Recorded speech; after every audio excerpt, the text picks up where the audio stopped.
Nama saya Lucia Mujiati. Usia Bu? Usia 46. Itu saya sebagai ibu rumah tangga ya. Ini suami kan udah nggak ada, jadi masih ini nanggung anak 4 yang satu ya udah selesai sekolah, udah kerja. Terus yang 3 sekolah, ada di SMK, ada di SMP, satu lagi di SD. Mais, kalau boleh tahu Mais ini aktivitas sehari-hari sebagai apa? Saya dengan ini untuk anak-anak saya jualan kecil-kecilan. Jadi bikin makanan kecil itu kayak donat, bikin risol, itu untuk bantu untuk jajan anak-anak. Jadi melalui dagangan ini juga sekalian nanggung sekolah anak-anak ya? Ya puji Tuhan ya, ada ini sedikit bisa. Sedikit bisa ngangkat gitu, walau pelan-pelan juga. Mais ini kan, kita langsung ke topik aja ya. Mais ini kan sekolah di tengah situasi pandemi, anak-anak disuruh work from home atau belajar dari rumah. Ya sebagai orang tua, apa sih yang Mais siapkan untuk ketiga anak Mais gitu? Ya disiapkan seperti kayak anak-anak sekarang pakai sekolah harus dari rumah. Itu ya dia pakai laptop, terus di rumah kan ada kebetulan ada komputer, terus ada HP. Jadi ya kita harus ini untuk itu pakai pulsa.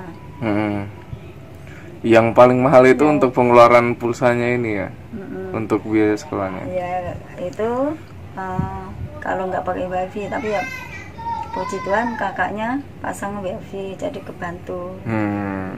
Jadi kebantu sekarang.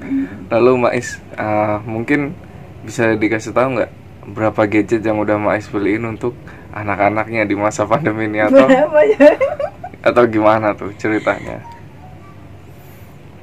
Kalau ini tadi juga yang kecil tuh minta HP. Nah udah itu dibeli tadi 800.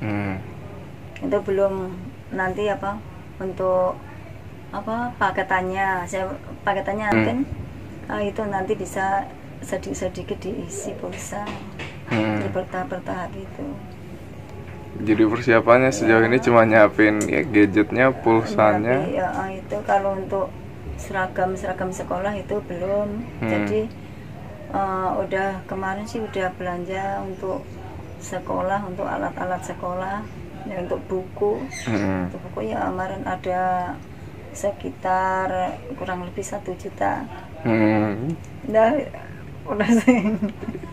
Kalau yang lainnya ya ini kasih kakaknya belum ada, mungkin besok. Kakaknya yang mana ya, nih? Si Pani. Oh, yang Pani belum ada.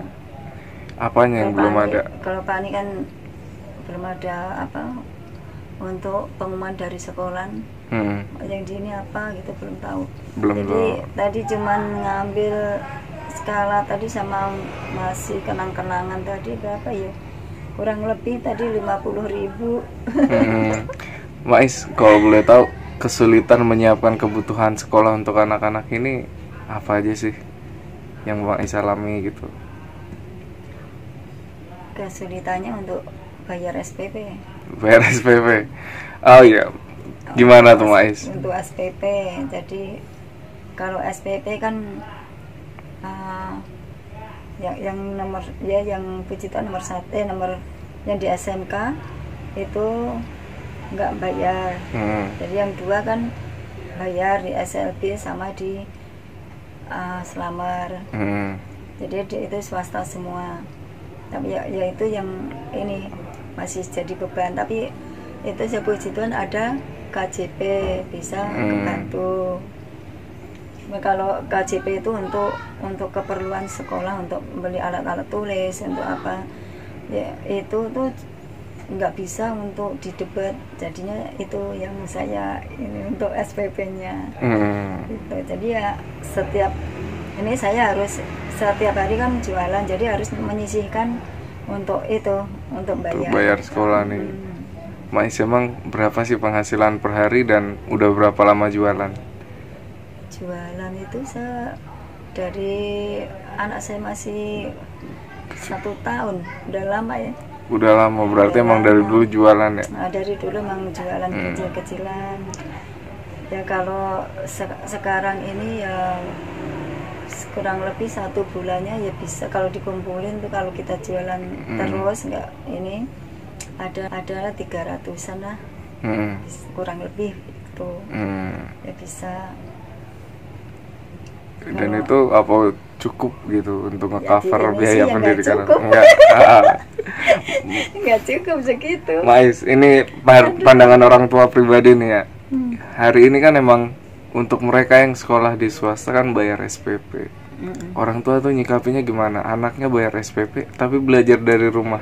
Nah ya itu, kita juga ininya sebetulnya yuk keberatan juga, udah bayar SPP kan anak-anak nggak masuk tapi kita tetap bayar. Terus di rumah ini pakai pulsa, jadi ya ini ada biaya ekstra gitu lagi, ya. Belum lagi buku cetaknya tetap harus punya gitu iya ya. Itu buku cetak juga di SD harus ada. Tapi kalau di SMP yang SLB ini dianya karena SLB jadi cuman praktek-praktek gitu. Nanti buku dari bu guru itu dipandu sama bu guru, terus praktek-prakteknya itu bayar 50 sebulan. 50 sebulan. Jadi ada SPP, ada yang untuk prakteknya itu sendiri. Mais, mungkin Mais bisa ini dong apa nyeritain ada nggak sih kesenangan atau hal yang Mais rasa sebagai berkah gitu di tengah pandemi ini, karena Mais kan didik anak-anak dengan apa ya, hal baru gitu ya, dimana Mais harus ngenalin ke gadget gitu, anak-anak diajak untuk beradaptasi, bukan cuma anak, harus orang tua juga ini kan. Ada nggak hal yang Mais baru pelajari gitu? Ya terus terang saya ini ya coba ibunya saya nggak ini apa namanya belum bisa terjun ke ini apa ngawasi anak-anak.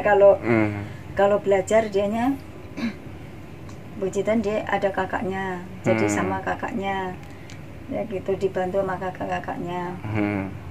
Kalau saya sendiri megang komputer gitu masih bingung. Jadi saya nggak bisa itu, terus saya juga sibuk kan, jadinya nggak bisa ini apa mantau apa ini. Jadi dia kalau belajar ya puji Tuhan dianya itu bisa belajar, kalau dikasih tahu langsung bisa langsung ngerti gitu ya anak-anak sih bagi saya dianya ngerti gitu. Ada ini si ini apa Pani, dia juga udah SMK, dia ngerti, udah bisa mandiri, pada mandiri, cuman ya dia masih lolokan gitu. Ya kalau yang ini saya yang itu harus apa ya, yang nomor 3 itu si Arsen yang di SLB itu masih saya membimbing, jadi sayanya membimbing si anak itu. Jadi kalau dia belajar saya harus dampingin, harus bacain gitu. Jadi saya yang berat ke itu yang masih berat di situ. Kalau yang lainnya kan apa puji Tuhan dia bisa ini sendiri, jadi dikasih apa belajar di komputer, dia dikasih tahu ini begini, dia udah ngerti. Kalau misalnya udah bisa baca, ininya juga ada lebih. Kalau yang satu itu tadi khusus, ada kebutuhan khusus, jadinya untuk saya juga berat juga. Harus ada perhatian khusus juga gitu. Mais, ya udah kalau gitu mungkin ini pertanyaan terakhir, melihat situasi pendidikan sekarang kan emang anak-anak lagi dipaksa belajar dari rumah, mengingat Jakarta juga masuk zona merah COVID-19 gitu. Apa sih harapan Mais ke depannya gitu untuk anak-anak ya, karena hari ini kan anak-anak nggak masuk ke kelas, itu juga sesuatu gitu. Karena kelas itu mengajarkan anak untuk disiplin, menjadi manusia, paham etika gitu. Mais yang lihat dunia pendidikan hari ini gimana harapannya? Kalau saya sih berharap ya mudah-mudahan COVID ini segera berakhir juga ya. Jadi anak-anak bisa langsung beradaptasi sama di sekolah, dia bisa sekolah seperti biasa, seperti yang dulu, bisa ketemu sama gurunya di sekolah bisa. Jadi sayanya kalau di rumah kan saya juga ini juga dianya sekolah tapi di rumah gitu kan. Jadi kalau di sekolah itu kan bisa ketemu sama temennya, bisa ketemu sama gurunya. Jadi dia belajar di sana, kalau ada apa-apa langsung bisa tanya atau gimana gitu. Ya pengennya sih ya sekolah seperti yang dulu lagi gitu, berharap. biar ya anak-anak beraktivitas di luar juga ya. Di rumah juga nggak pusing kalau mikirin anak sekolah kan. Kalau sekarang ini kan mikirin di rumah, mikirin kerjaan, mikirin anak-anaknya. Kalau ini kan jadi pusing gitu ya, stres, tambah beban. Itu aja ya Mais ya, berarti. Oke, makasih banyak Mais ya. Terima kasih sudah nonton. Jangan lupa like, subscribe, dan share ya.